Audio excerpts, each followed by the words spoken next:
you inside the auditorium, multiple victims. The United States has a problem with gun violence. We hold the victims in our hearts. Perhaps we may never fully understand it. A man with a semi-automatic weapon. We talk about it after mass shootings, but it's much larger and more complicated than those debates allow. That is not accurate. There's been another mass shooting in America, this time in a community college in Oregon. That means there are more American families, moms, dads, children, whose lives have been changed forever.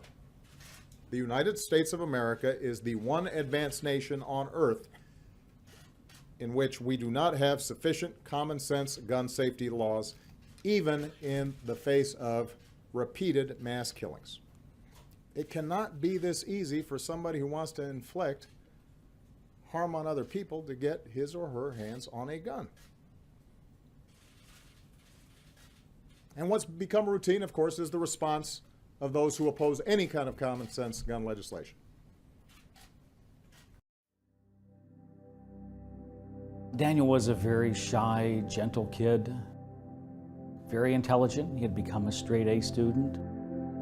He was the last person you'd expect to be willing to stand in front of other people to speak. And yet on his own, he chose to join the debate team at Columbine. Out of the clear blue sky at the dinner table one night, he asked me about something that he had heard about in the debate class. He asked me if I knew there were loopholes in the Brady Bill. 2 weeks later, he was killed with a gun that was purchased through a loophole in the Brady Bill. It was April 20th, 1999. Columbine High in Littleton, Colorado. It has been a horror. 2 gunmen came in shooting. They killed 12 students and 1 teacher. 3 of the guns that were used at Columbine were purchased through a loophole. The 2 killers, they went to a gun show. They found the guns that they wanted. They used a friend who was 18 to purchase the guns. The killers knew that if they bought from a private seller, someone who was not licensed, there'd be no paperwork, no background check. These loopholes don't make any sense at all. We've seen a lot of lives lost. It's time to change that.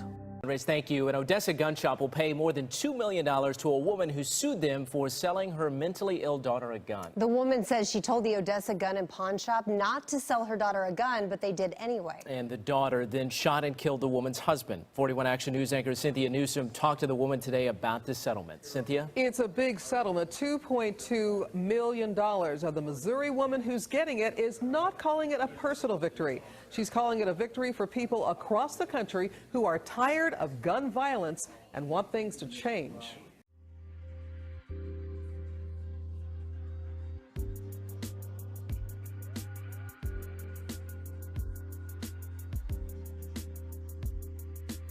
Well, my name is Kelly, and when I was 10 years old, my dad was shot and killed by a neo-Nazi who purchased a gun without a background check.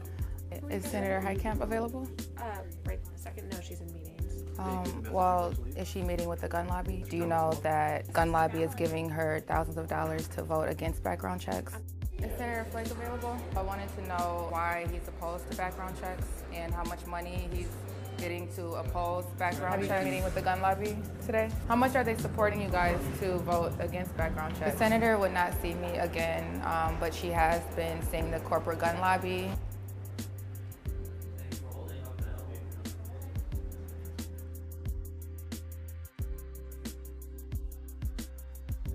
Senator Ayotte? I'm sorry. Hi, my name is Kelly Birdsong, and I was 10 years old. My dad was shot and killed by a neo-Nazi who purchased a gun without a background check. Why do you oppose background checks? The U.S. Senate has rejected 4 gun control measures introduced after the Orlando shooting. The amendments would have strengthened background checks and prevented the sale of guns to people on a government terror watch list. Now, there was a vote yesterday. Senator Chris Murphy's 15-hour filibuster made that happen. But yesterday, each party introduced 2 gun bills, and all 4 of those bills were voted down. They couldn't even agree to keep people on the terror watch list from buying high-powered assault rifles. It's easy to feel hopeless. I don't understand you, senators. 92% of Americans want to expand background checks for gun buyers, and you just ignore them. Since when does 8% of the population get to have total control of an issue? The bill's Democrats proposed would have done two things: bar people in the no-fly list from buying guns and mandate universal background checks for all gun purchases. And that's something we badly need, because there are plenty of ways to get a gun without going through a background check. As we explained last week, private dealers at gun shows don't have to conduct background checks, and that applies to private dealers online, too. You can only buy a gun without a background check in the 32 states that allow sales between two private citizens to take place unregulated. And to find a gun in those states, there's no easier way than this website. You can see that it has plenty of guns for sale. A gun that is listed for sale for $2,100. It's a .308 rifle. This is a gun that if you're in the state of Georgia, you could legally buy this gun without a background check right now. I just came from a meeting today in the Situation Room in which I've got people who we know have been on ISIL websites, living here in the United States, U.S. citizens, and we're allowed to put them on the no-fly list when it comes to airlines. But because of the National Rifle Association, I cannot prohibit those people from buying a gun. This is somebody who is a known ISIL sympathizer, and if he wants to walk in to a gun store or a gun show right now and buy as many weapons as ammo as he can, nothing's prohibiting him from doing that, even though the FBI knows who that person is.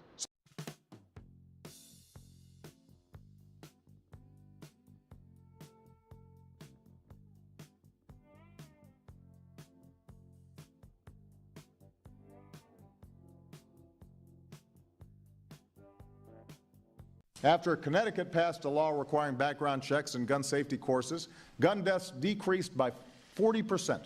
40%. Meanwhile, since Missouri repealed a law requiring comprehensive background checks and purchase permits, gun deaths have increased to an almost 50% higher than the national average. One study found, unsurprisingly, that criminals in Missouri now have easier access to guns. And the evidence tells us that in states that require background checks, law-abiding Americans don't find it any harder to purchase guns whatsoever.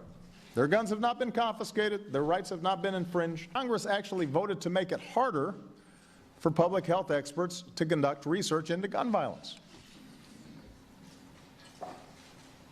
Made it harder to collect data and facts, and develop strategies to reduce gun violence.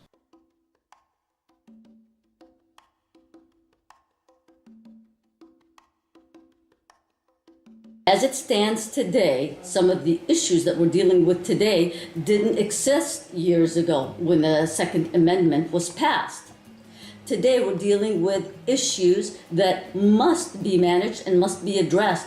And collectively as a society, we have a responsibility to address them, face them, and not stand by the Second Amendment as the scapegoat to allow anyone and everyone to bear guns that can be turned against our own society. I just think it needs to be accompanied with realistic and effective checks and balances, such as a psychological evaluation and background checks. So for instance, similar to a driver's license, driving is a privilege, not a right. I believe the same should be the case for gun control. I believe there's merit on both sides, and I'm much more concerned about common sense and safety.